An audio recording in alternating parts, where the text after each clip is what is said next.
राजा जी, का देखत बानी इतना प्यार से। पियर फराक में हम ठीक लागतानी का टूर पार।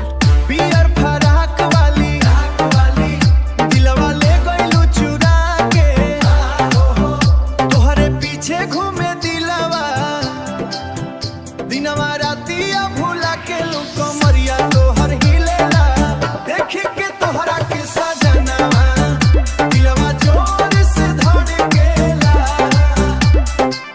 जब तू गलीली में निकलेलू मौसम बदल जाला हो, तोहरे गोरा चेहरा पर सूरज भी फिसल जाला। झुमका तोहर चमके लाल लिपस्टिक मारेला देख के तोहरा यादवतिया पूरा शहरवा जरेला। ए राजा जी धीरे बोला, लोगवा सुन ली, तोहरे प्यार में जान हो हमरो दिलवा डूबली। पियर फराक वाली दिलवा ले गइलू चुरा के,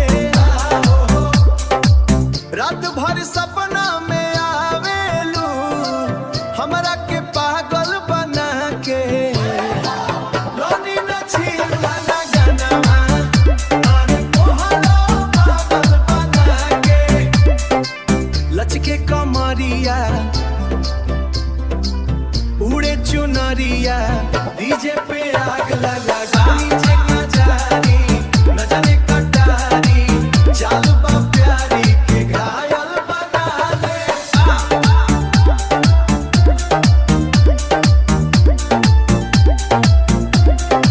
ए जान, एक बेर हंस के देखा ना,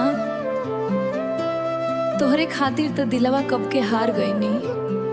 रूपा चांदनी रातिया में छतिया पर बोलाएब, धीरे धीरे प्यार वाला राज सब खोला तोहरे